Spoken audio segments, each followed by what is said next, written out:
미결제 약정 부분에서 보시면은 감소폭이 너무 커요. 그러니까 한마디로 옵션 거래 미결제 약정이 완전히 줄어들고 있다고 보시면 돼요. 근데 그 이유는 뭐냐면 변동성이 너무 떨어졌어요. 8.3%예요.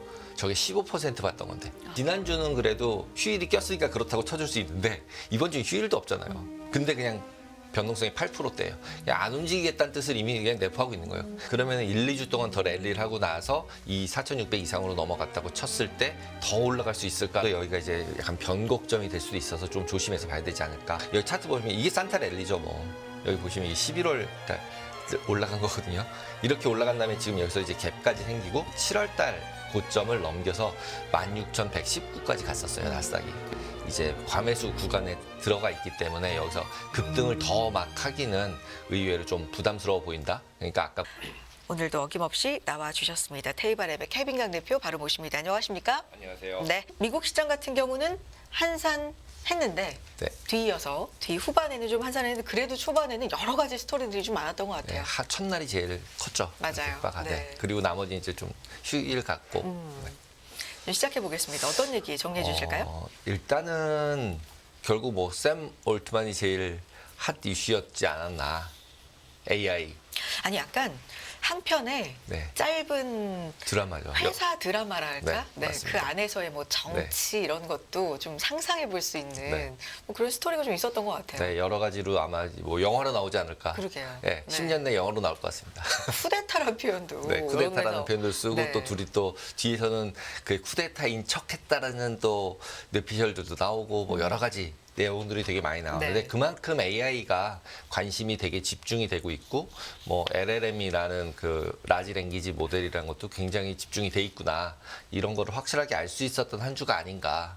그리고 조금 아까도 엔비디아 얘기 많이 하셨는데 맞습니다. 예, 그것도 결국 LLM 얘기거든요. 결국은 똑같이. 그러면서 이제 뭐 온 디맨드 뭐 디바이스 뭐 이런 것들도 결국 계속 더 얘기가 나오고 있고 그거의 또 근원도 또 LLM이에요. 그래서 결국은 그쪽이 결국 내년도 띠미겠구나, 테마겠구나 이런 생각은 듭니다. 내년에도 그렇고, 그러니까 작년에 올해 시장을 생각했을 때 굉장히 좀 어두운 면이 많았는데 막상 올해 시장을 지탱해주고 살린 건 어떻게 보면 AI잖아요. 네, AI죠. 그런데 그게 중반에도 그랬지만 후반에도 중반만큼 강력한 건 아직은 뭐 모르겠습니다만 어쨌든 AI는 살아있다. 네, 이걸 살아있다. 좀 느껴요. 네, 그런 것 같습니다. 네, 한번 볼게요. 그래서 지금 화요일 날 보시면은 주가가 많이 내려간 느낌이 딱 보이실 거예요. 1번 딱 부분 보시면은. 근데 이거 밑에 쪽에 노란색이 보이시잖아요. 확 올라간. 네. 이 노란색이 금이에요. 그래서 되게 지난주 같은 경우는 굉장히 혼돈돼 있는 상황이었다. 휴일이어서 그랬을 수도 있겠지만 기본적으로는 금리, 환율 이런 것들이 같은 방향으로 갔다가 안 갔다 그러면서 막 믹스된 상태가 보이는 거예요. 금이 계속 올라간다는 얘기는 결국은 금은 안전자산이잖아요. 그러니까 뭐 살지 잘 모르겠고 그다음에 인플레도 있을 것 같고 뭐 이런 느낌일 때 금 사서 가지고 있는 거잖아요. 근데 왜 금이 올랐을까라는 부분들이 계속 사람들에게 이제 질문을 던져주고 있지 않을까라는 생각이 들어요. 그래서 뭐 중앙은행이 산다, 뭐 중국이 산다, 달러 없어진다, 뭐 그러니까 달러 이제 기축통화로서의 권한이 많이 없어진다 이런 얘기들이 계속 나오고 있는 이유들 중에 하나가 이런 금 가격의 상승이 아닐까 이런 생각이 듭니다. 네. 그래서 1번 첫 번째 화요일 날 제일 눈에 떴던 게 그 부분이에요. 금이 급등을 했다. 근데 밑에 그 금리를 보시면 금리 또 빠져요. 밑에 여기 보시면 금리 또 밑으로 툭툭 내려가거든요. 그 다음에 주가 보면 주가가 막 빠져요. 근데 네. 특히 나스닥이 빠지면서 이제 빠진 이유 중에 하나는 그 아마존에 그 제프 베조스가 자기 주식을 팔아요. 그 소식 있었죠. 네, 주식을 파는 뉴스가 나오고 그다음에 앞에서도 말씀하셨지만 이제 엔비디아 중국 매출 떨어지는 거 얘기가 나오고 그러면서 나스닥이 떨어져요. 그다음에 기존 주택 판매 같은 경우가 전달 대비 마이너스 4.1%가 나오면서 기본적으로 이거 진짜 침체 자극되는 거 아니야? 그리고 인플레이션은 없을 것 같아. 이러면서 이제 금리는 내려가는 거죠. 그죠? 디스인플레이션이 확실해 보이니까.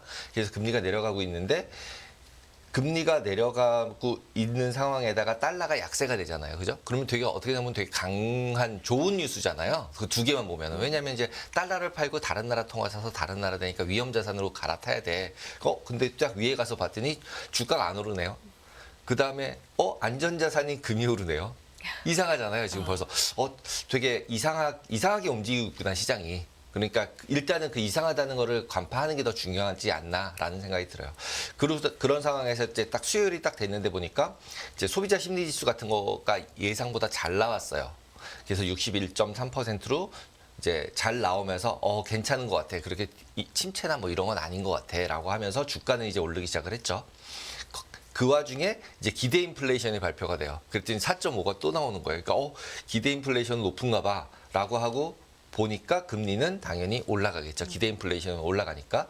그래서 이 두 가지는 얘기가 또 됐는데 이 와중에 딱 와서 보니까 달러가 또 강세가 돼요.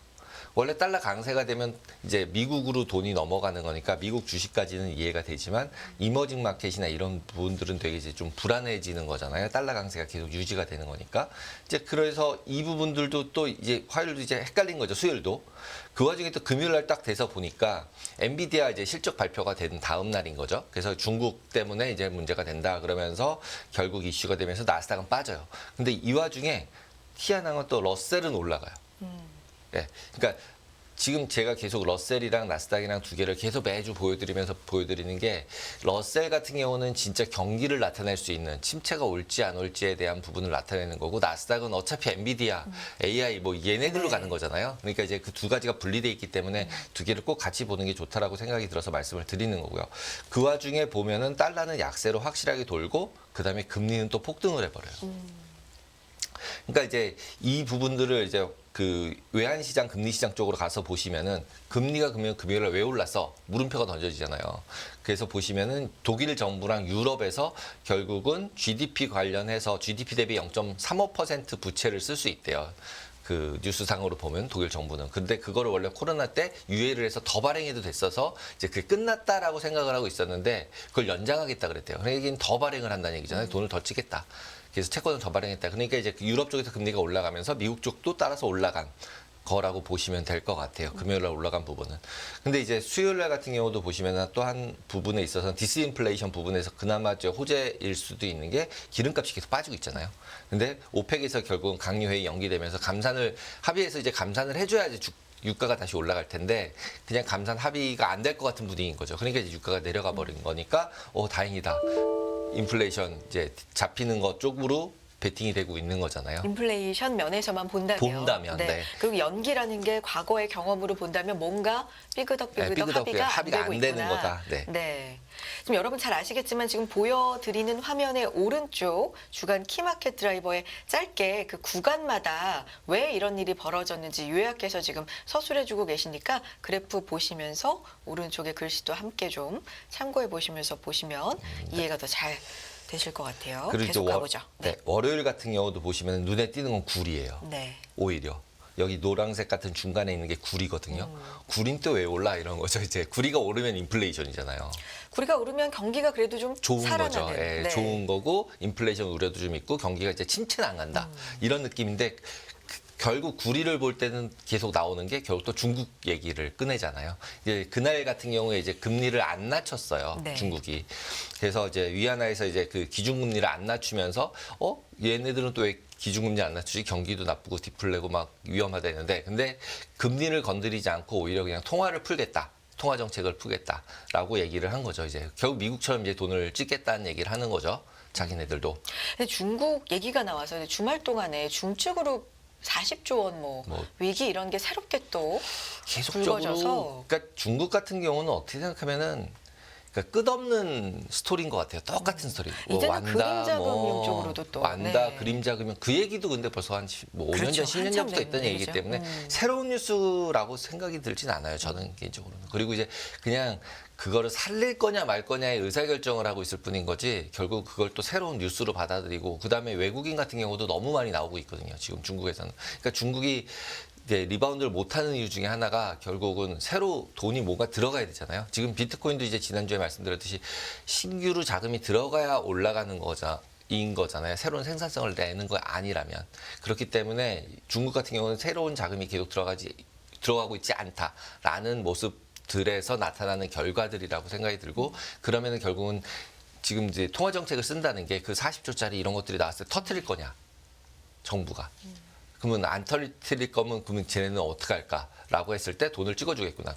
그리고 이제 무슨 뭐 이게 메이저 건설업체들은 그냥 돈 계속 빌려줘. 이러고서 이제 찌르는 거잖아요. 원래 이제 정상적인 경제 시스템에서는 뭐 해줘 이걸 정부가 하지는 못하잖아요. 근데 지금 중국 같은 경우는 그걸 하는 거고. 그러니까 이제 그런 부분으로 받아들여야 돼서 되게 좀 바라보긴 되게 어렵다.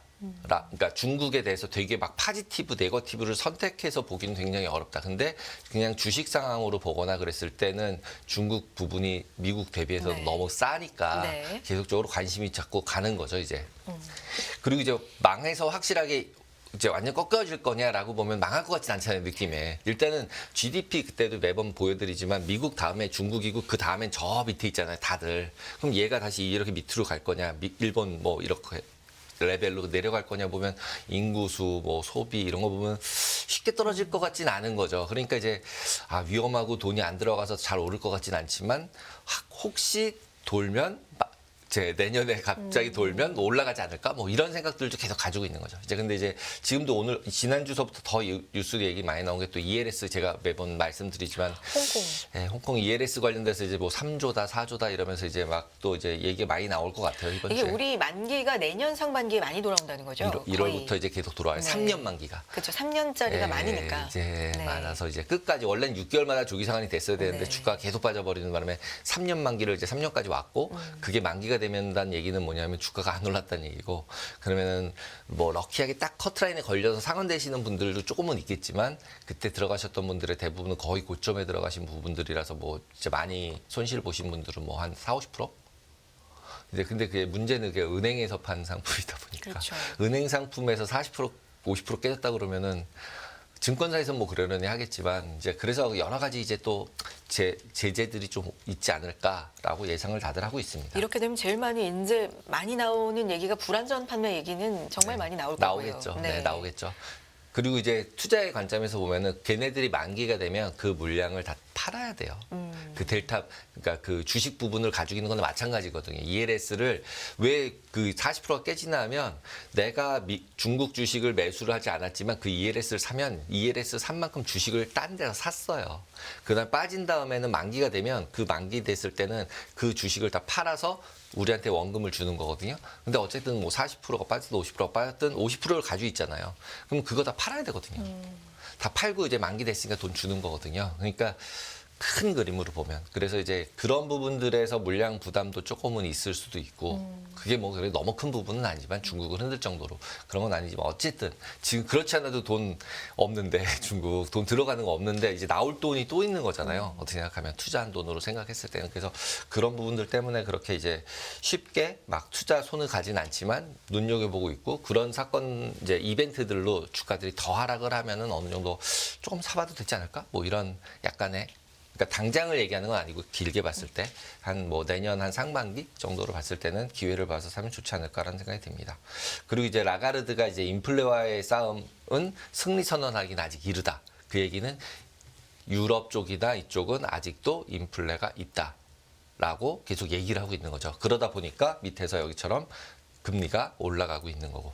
그렇게 보셔야 될 것 같습니다. 그래서 금리가 완전히 잡혔다라고 이제 생각하기에는 아직은 부담스러운 면이 없지 않아 있는 것 같습니다. 그리고 이제 주식으로만 보시면은 네.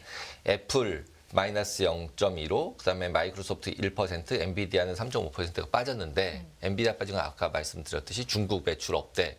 그러면 걔네들한테 못 팔게 하네 계속. 그래서 뭐 근데 계속 이게 매출이 엄청 잘 나온 거잖아요. 이익도 엄청 잘 그렇고. 나온 네. 건데도 불구하고 미래밖에 안 그러니까요. 보잖아요. 과거는 보지 않잖아요, 주식은.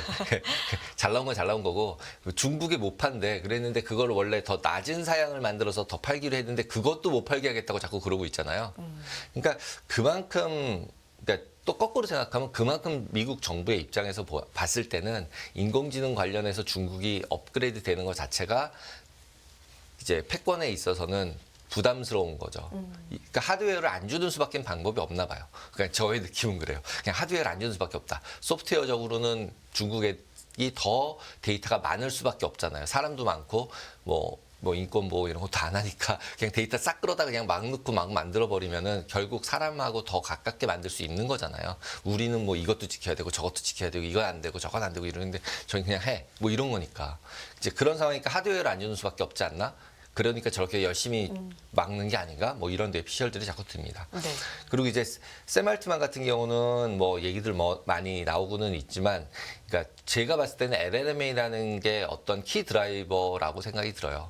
LLM이 정확하게 뭐죠? 라지 랭귀지 네. 모델. 그래서 그러니까 언어 모델을 얘기하는 네. 거예요. 챗GPT 같은 언어 네. 모델. 근데 이제 저게 저는 지난주에도 말씀드렸지만 인풋 아웃풋을 바꾸는 체제인 것 같아요.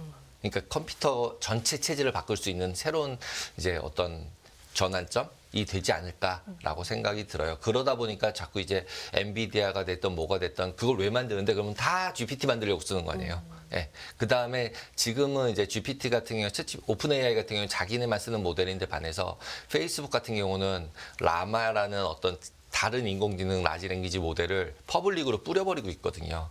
자기네가 이제 최기문을 좀 잡아보려고.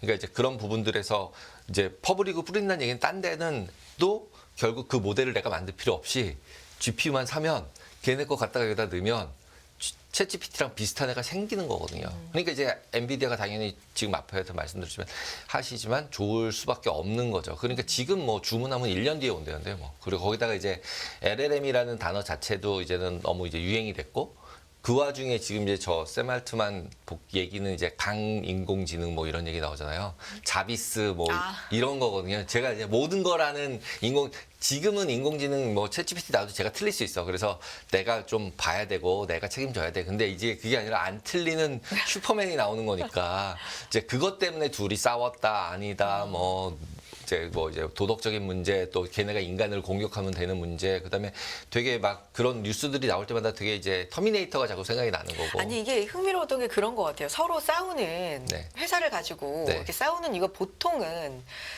이익 정말 그냥 100% 이익적인 측면으로만 있겠지 싶은데 이 안에서 이제 전해지는 게 서로의 생각. 네. 경영에 대한 윤리가 다르고 네. AI를 보는 생각이 다르고 이런 걸로 이견이 있었다. 이게 크다라는 얘기가 전해지니까 이게 조금 더 영화 같지 않았나요? 영화 같죠. 네. 영화 같고 그리고 지금 이거는 어쩐 제가 아까 말씀드렸던 전환점에 가까운 부분에 있다는 건 맞는 것 같거든요.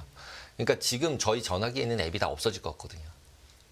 왜냐면 이제 말로 다 해도 되면 뭐 할 때는 카렌다 켜야 되고 뭐 할 때는 전화 기능 켜야 되고 뭐 할 때는 또 뭐 주식 앱 켜야 되고 뭐 할 때는 뭐 구글 켜야 되고 막 이런 거잖아요. 네. 다 따로 다 필요 없는 거잖아요. 그냥 이제 말로 하면 얘가 알아서 거기를 찾아서 나에게 답을 알려주니까 내가 얘를 쓸 때 전화기가 됐든 PC가 됐든 이제 들어가서 쓸 때는 다 필요 없고 그냥 얘만 통화하면 되잖아요. 그러니까 이제 새로운 뭔가의 체제가 나오는 게 아닌가라는 생각은 계속 듭니다. 네. 그래서 이제 엔비디아 실적 부분들 뭐 다 말씀하셨고 그 중에 이제 딴 것들은 계속 말씀하셨는데 지금 제가 봤을 때 미시간 소비자 심리 지수 같은 경우가 이렇게 계속 빠지고 있어요. 예상보다는 좋게 나왔지만 지금 보시면 너무 추세가 아래로 내려가고 있어서 이제 소비 부분 그래서 소비 심리 부분이 악화되는 부분들을 이번 주에도 또 PC 나오니까 또 지켜봐야 될 것 같아요. 거기다 개인 소비 지출까지도 나오잖아요. 그래서 소비가 줄어드는 양상이 제일 지금 이제 부담이 되는 것 같아요. 그래서 실업률 부분도 얘기를 계속하고 있지만 실업률이 그렇게 막 급등을 할 가능성은 저는 그렇게 많지 않다고 생각을 하거든요. 왜냐하면 일단은 공장을 계속 짓고 있으니까 어쨌든 미국으로 이제 공장도 옮기고 하라고 그러고 있잖아요. 그러니까 이제 그거는 분명히 존재하고 있는데 지금 이제 결국 실업이 발생을 하면 지금 또 얘기했던 그 GPT, LLM 뭐 이런 것 때문에 화이트 칼라 쪽에서 실업률이 발생을 할 거고 그럼 이제 그게 올라가는 상황이 됐을 때 소비가 줄어드냐 안 줄어드냐라는 부분인데 생각보다 소비가 줄어들지 않을 거라고 저는 생각을 했던 이유는 화이트 칼라들은 나름 저금해 놓은 돈이 좀 있으니까 예. 그러니까 이제 그분들은 새로 창업을 하든 스타트업을 하든 뭘 또 하실 거고 그러면 이제 그런 쪽에서 이제 뭔가 트리거 되는 포인트들이 숫자로 나오지 않을까? 그게 이제 저는 소비라고 생각을 하는 거고 소비가 굉장히 위축되는 상황이 발생을 하지만 않으면은 그렇게 쉽게 경기가 나빠지진 않을 것 같다라는 생각은 듭니다. 그리고 이제 목요일 날 테슬라 사이버 트럭 인도하니까 또 항상 나오면은 또 뭐라고 얘기하잖아요. 예, 그래서 뭐라고 얘기하는지 또 봐야 되고 금요일 날 이제 페드 파월 의장 또 이제 스피치 있으니까 네. 1시에 이제 한국 시간으로 봤을 때 새벽 1시인 거죠. 토요일 날 새벽 1시. 그래서 그런 부분들을 지켜봐야 될 것 같습니다. 그리고 이제 페드와치 쪽 보시면은 제가 그냥 제목은 왔다 갔다 금리인데 3번 금리 인하한다 그랬다 4번 금리 인하한다 그랬다가 5월에 한다 그랬다 6월에 한다 그랬다 일주일마다 바뀌고 있어요.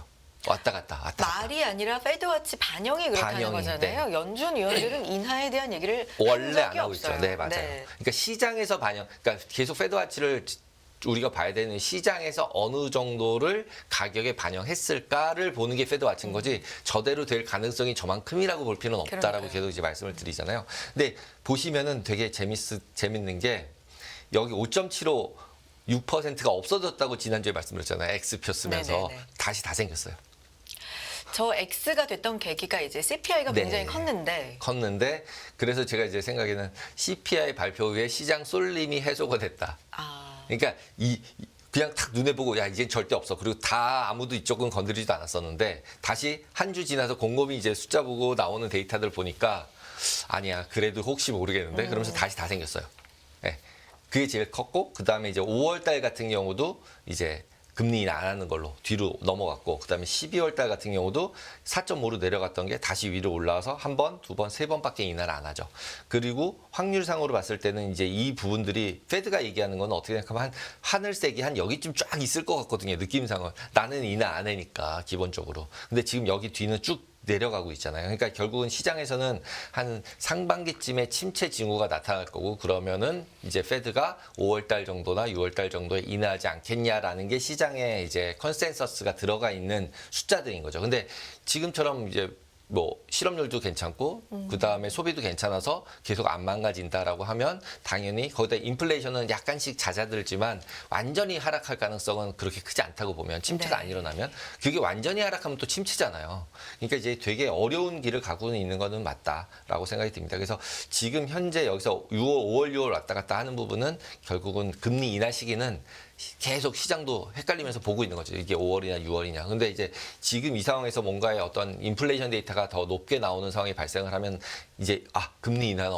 못하겠어 페드가 그러면서 위로 쫙 다 올려버리겠죠 또 시장에서. 그러니까 이거를 가격이라고 채권 가격이라고 보시는 게 더 맞지 이게 이렇게 될 거야라고 보시면 안 된다고 계속 말씀을 드립니다. 그리고 네. 이제 커브 자체도 보시면은 4.75로 이제 올라왔고 5.5로 위로 올라갔어서 지금 윗부분 같은 경우도 내년 거가 같은 경우 보시면은 약간밖에 안 빠져 있어요. 그래서 상반기는 그렇게 금리가 안 내려가는 걸 다 반영을 하고 있는 거고, 그 다음에 이제 뒤쪽 부분에서는 아직도 4.75 정도가 12월이니까 2년 뒤가 아직 뒤도 인버티드 돼 있는 역전, 금리차 역전돼 있는 부분이 있어서 결국 장기채 같은 경우는 여기서 내려가야 장기채 매수하면 돈을 버는 거잖아요. 근데 보시면 4.75보다 아직도 벌써 밑에 있기 때문에 커브가 정상화가 된다고 치면은 이쪽 밑에 있는 10년짜리 TMF, TLT 뭐 이런 것들은 다 이 10년짜리 이상인 부분이거든요. 근데 이렇게 바닥에 있는데 얘네들은 내려온다 그래서 얘가 같이 때려서 내려간다고 보기가 제가 이 그림을 계속 보여드리는 이유가 그런 이제 그거를 레포돼 있다는 거죠. 장기 금리도 내려가서 계속 금리 고점 찍었어라고 얘기하지만 얘는 내려올 수 있는데 얘가 여기서 얘가 내려온다고 해서 얘가 따라서 내려갈까? 그러면 얘가 막 1%, 2%씩 내려갈 수 있을까? 라고 생각해 보면 조금 어렵지 않을까? 라는 생각이 듭니다. 그리고 커브 같은 경우도 지금 장단기 금리차도 오히려 약간 역전이 되고 있어요. 다시 더. 예, 이렇게 밑으로 보시면 3년, 그러니까 10년 3개월, 10년 2개월 전부 다 다시 장단기 금리차가 더 역전이 되고 있어서 원래 얘기됐을 때는 어떻게 얘기했냐면 장단기 금리차가 역전이 줄어들면서 침체가 와서 결국은 뭐 올 거야. 이게 이제 계속 똑같은 스토리로 얘기를 계속 네. 했던 건데 아니 그때 다시 장단기 금리차가 벌어져요. 그러면은 그러면 장단기 금리차가 벌어지니까 침체가 안 오는 거야? 연기되는 거야? 이렇게 생각도 또 할 수 있는 거잖아요. 장단기 금리차가 줄어드는 거의 가장 근본 원인은 단기 금리를 무조건 낮출 거야 라고 생각하는 거잖아요. 얘는 가만히 있는데 앞을 낮춰서 정상이 되는 거니까. 근데 얘 왜 낮춰? 그러면 침체 왔으니까 페드는 금리 인하 할 거야. 그래서 땅땅땅 내리다 보면 정상화 됐어. 그러고서 과거에 보니까 이게 땅땅땅 내려왔고 그 시기를 보니 침체였어. 그러니까 침체가 와야 얘가 내려오는 거야. 이런 이제 스토리를 가지고서 계속 장단기 금리차 역전이 해소될 때가 오히려 침체였다. 이렇게 얘기를 계속 하고 있는 건데 침체가 다시 벌어져요. 그 얘기는 이걸 안 내린다는 얘기잖아요. 그렇죠. 그럼- 2년물이 가장 정책금리에 민감하니까 네. 그게 그냥 여전히 높이 있다면. 높이 계속 있다면 계속 역전차가 계속 네. 있는 거죠. 그래 버리니까 그러면 이제 이것도 오히려 악재라고 볼 게 아니라 조금 더 올라갈 룸이 있는 거 아니야? 라고 생각할 수 있는 거죠. 침체가 안 오면 되니까. 네. 그러면서 인플레만 안 일어난다면 충분히 가능성은 있지 않나라고 생각이 듭니다. 이번 주 또 초에 국채 입찰이 좀 많이 있죠. 있는 것 같습니다. 이게 2년물, 5년물. 근데 솔직히 네. 국채 입찰까지 저희가 생각할 필요 저는 없다고 7년물까지. 생각을 해요. 솔직히. 왜냐하면 계속 있어요. 계속 있고 그건 계속 있어 왔고 그다음에 그게 뭐 이제 비드 투 커버 레이쇼라 그래서 어쨌든 이제 사자가 얼마나 더 많은지 뭐 이런 것들도 계속 발표가 됐고 그거를 이제 채권 트레이딩 하는 분들은 계속 보면서 그걸로 이제 뭐 이제 들어가서 살까 말까 얼마를 넣을까 말까를 이제 생각을 해가지고 이제 경매 입찰을 들어가는 거였는데 그거를 뭐 솔직히 개인들이나 저희 이제 뭐 투자를 하는 입장에서 봤을 때 그걸 따라다니면서 뭐 이게 이랬으니까 이럴 거야라고 예상을 할 필요는 저는 솔직히 없다고 생각을 합니다. 3분기에 국채 변동성 때문에 시장의 움직임도 좀 워낙 드라마틱한 경우가 많았어서 관심들을 최근에는 좀 그러니까 이제 관심을 가지시는 것 갖는데 같아요. 이제 거꾸로 찾고 싶은 거죠. 얘가 왜 이렇게 움직이는 걸 찾는 거지. 그거를 저희가 어떤 시그널로 잡아서 어떤 의사결정을 하기에는 그렇게 좋은 인디케이터는 아니라고 생각이 든다는 거죠. 네. 그게 이제 볼 필요가 없다는 뜻이 아니라 거기서 나오는 결과들이 하루 좋고 하루 나쁘고 뭐 하루는 입찰률이 낮고 뭐 하루는 입찰률이 좋고 이럴 수 있거든요. 왜냐하면 보험사들이나 은행이나 자기가 가지고 있는 채권이 만기가 되면 거기 입찰을 많이 하는 거고 내가 만기된 게 없어요. 그러면 그냥 안 하는 거거든요. 그러니까 그런 상황들이 더 발생을 하는 거지. 그다음에 이제 그런 이제 옥션, 그러니까 경매를 들어가는 이유는 뭐냐면 기관 투자가들이 경매에 들어가서 사가지고 자기가 가지고 있는 것도 있고요. 리테일로 또 잘라서 파는 것도 있고요. 섞여 있어요. 그러니까 이거를 다 가지고 간다, 안 간다가 아주 그 미세한 차이를 먹으려고 하는 거예요. 네. 시장에서 사도 되는데 시장에서 30년 물도 있고 10년짜리도 거래되고 있을 거 아니에요. 근데 경매에 들어가는 이유는 뭐냐면 시장에서 사려고 그러면 예를 들어 100조, 10조를 사야 돼요. 못 사잖아요. 그러면 가격이 막 움직이잖아요. 근데 실제로 기관 투자가들은 그렇게 큰 금액을 사야 해요. 어쩔 수 없이. 만기가 되면 사야 되니까. 그럼 시장에서 못 사잖아요. 그래서 경매가 계속 있는 거고 그러면 그 경매 들어가서 사서 시장에다 파는 게 아니라 그냥 내 거 포트폴리오에 다 넣어버려요. 그냥 보험사들 같은 경우는. 그러니까 그거에 나오는 결과물을 가지고서 자꾸 이제 뭐 이렇다 저렇다 얘기를 하는 게 실질적으로는 제가 봤을 때는 큰 의미는 없다. 현재 시장보다 조금 더 비싸게 샀다는 얘기와 싸게 샀다는 정도로 디맨드 앤 서플라이가 좀 깨지고 있다라는 정도지 그걸 가지고 내가 뭐 주식을 비중을 줄여야 돼 아니면 뭐 이제부터는 경기 침체가 올 거야 뭐 이런 식의 의사결정을 할 이유는 없다라는 거죠. 오히려 네. 그냥 거래되고 있는 걸로 보면 된다라고 보시면 될 것 같습니다. 네. 다음 자료 그리고 볼까요? 이제 옵션 네. 미결제 약정 그 COT 자료는 또 업데이트가 안 됐더라고요. 그래서 못 가져왔고 미결제 약정 부분에서 보시면은 감소폭이 너무 커요. 그러니까 그 전에는 막 80만 개, 70만 개였던 게 20만 개로 줄었다가 이제 10만 개 단위로 줄었어요. 그러니까 한마디로 옵션 거래 미결제 약정이 완전히 줄어들고 있다고 보시면 돼요. 근데 그 이유는 뭐냐면 변동성이 너무 떨어졌어요. 8.3%예요. 저게 15% 봤던 건데 위클리가. 그러니까 지난주는 그래도 휴일이 꼈으니까 그렇다고 쳐줄 수 있는데 이번 주는 휴일도 없잖아요. 근데 그냥 변동성이 8%대예요. 그냥 안 움직이겠다는 뜻을 이미 그냥 내포하고 있는 거예요. 근데 이제 저렇게 됐을 때는 움직일 때가 있더라고요. 오히려 너무 내려가 있을 때는 시장 자체로 움직일 때가 있어서 거기다가 이번 주에 PC 있잖아요. 그렇죠. 그러니까 좌우로 좀 이제 움직일 가능성이 좀 있지 않을까라고 생각이 들어서 시장에서는 이런 정도의 포지션을 가지고 있지 않을까. 그러니까 뭐 지금 S&P 기준으로 4,568인데 선물로. 근데 4,600 이상 되면 먹고 4,450 이하로 가면 수익이 나는 포지션을 잡아놓고 그냥 가만히 요 안에 있으면 손실 나는 포지션을 잡아놓은 것 같다. 왜냐하면 변동성이 너무 낮고 그 다음에 실제로 보시면은 이 미결제 약정들의 행사 가격이거든요. 이 긴 바들이 계속 설명드리듯이. 그래서 그 이 포인트들을 보면은 앞에 거는 사고 뒤에 건 팔고 앞에 건 사고 뒤에 건 팔고 뭐 이런 식으로 섞어 넣은 포지션일 가능성이 많아 보인다. 그리고 그렇게 보는 이유는 이제 변동성이 계속 떨어지면서 미결제 약정이 안 늘었으니까 시장 조성자들은 이제 해지라는 걸 다 한다고 계속 말씀을 드리잖아요. 그럼 이제 방향성으로 베팅하는 사람들이 다 팔고 싶은 거죠. 사고 싶은 사람이 없는 거죠. 예. 그런 모습을 반영하고 있다라고 보시면 되고 그다음에 12월 15일 날 만기가 되게 중요할 것 같아요. 네. 이 날짜가 여러 가지로 뭔가를 건드리지 않을까 12월 둘째 주에. 왜죠? 이제 옵션이나 선물 만기 미결제 약정이 제일 많은 게 12월 물이에요. 네. 그래서 그다음에 지금도 많이 뭐 산타랠리 하고 있으니까 이제 그게 지금 이미 랠리가 컸고 그다음에 그 상황들이 만기가 되고 있고 그리고 이 포지션이 잡힌 지가 한 1, 2주 됐거든요. 그러니까 4,600 이상이면은 수익이 거의 한 6배 정도 나는 걸로 베팅을 한 거였어요. 그때 처음에 잡았을 때 저 사람들이. 근데 이미 미결제 약정이 조금씩 줄고 있어요. 그러니까 프로핏 테이킹을 하는 거죠. 이제 아마 한 3배 정도, 4배 정도 먹었을 거예요. 이익 실현을 하기 시작을 했고 그다음에 한 5에서 10% 정도 이익 실현한 것 같고 그 다음에 추가로 넘어가면서도 이걸 계속 가지고 있으면 4,600이 넘어가면 다 이익 실현하겠죠. 예. 그러니까 이제 그렇게 보시고 생각을 해보면 지금은 이제 11월 말이잖아요. 이제 이번 주 말이 12월 초잖아요. 12월 들어가죠. 네, 그럼 이제 네. 1, 2주 남잖아요. 그러면 1, 2주 동안 더 랠리를 하고 나서 이 4,600 이상으로 넘어갔다고 쳤을 때 더 올라갈 수 있을까라고 생각을 해보는 거는 그때 가서 다시 봐야겠지만 이제 어느 정도 여기가 이제 약간 변곡점이 될 수도 있어서 좀 조심해서 봐야 되지 않을까라고 생각이 듭니다. 그리고 이제 이런 이제 변동성 기간 구조 같은 경우도 12월 물만 너무 싸요. 너무 싸서 오히려 이 역발상으로 좀 변동성이 좀 있지 않을까라고 생각이 들고 여기 차트 보시면 이게 산타 랠리죠 뭐. 여기 보시면 이게 11월 달 올라간 거거든요. 이렇게 올라간 다음에 지금 여기서 이제 갭까지 생기고 그다음에 위아래로 월요일날 한번 움직이고 휴일 하루 빼고 나면 3일 동안 그 안에서 움직였거든요. 근데 이것 같은 경우도 이미 고점을 넘겼어요.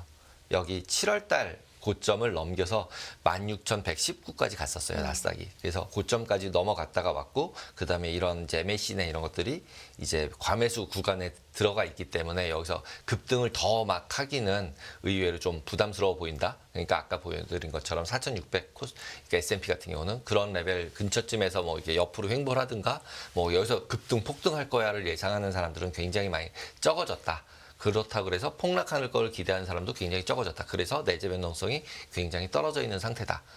그래서 지금 현재 상태 내에서는 어느 정도는 매수를 가지고 계신 분들은 따라가면 되는 거고 수익을 하면 되는 거고 이제 포지션을 잘 봐서 조금은 이제 조절해야 될 시기들이 점점 가까워지고 있다. 이렇게 보시면 될 것 같습니다. 진짜 산타가 다음 달 이미 12월에? 이미 산타는 왔다. 올 건지 아니면 이미 말씀하신 것처럼 네. 좀 일찍 예. 네. 네. 오고 12월에는 또 잘 봐야 될 것 이미 같다. 갔었잖아. 네. 안 올 건지. 네. 네, 이 부분을 좀 봐야 될 것 같습니다. 이게 좀 관건이 아닐까 지금부터는 생각이 드네요. 내일 어떤 얘기 해주실까요? 짧게. 내일은 지금 제가 약간 헷갈리는 게 네. 챗GPT 이 LLM 모델 관련돼 있어서 얘기를 할지 라지 랭귀지 모델이라고. 모델 관련된 네. 실제 상품들 온디맨드 디바이스라는 거에 대해서 얘기를 할지 아니면 이제 전략 부분에 대해서 지금 이제 그 맨이라는 회사에서 어떤 리서치 페이퍼, 그러니까 뉴스 페이퍼 같은 거 하나 썼는데 거기 뭐 롱숏을 하거나 모멘텀 전략을 하는 헤지 펀드 쪽으로 눈을 돌려야 된다는 식의 뉴스가 있어서 내년은 장이 되게 어렵겠구나라는 얘기를 할까 아니면 그냥 LLM 모델로 해볼까라고 두 개 중에 시간이 되는 대로 네. 해보도록 하겠습니다. 좋습니다. 기대해 보겠습니다. 자, 테이블랩의 케빈 강 대표였습니다. 고맙습니다. 감사합니다.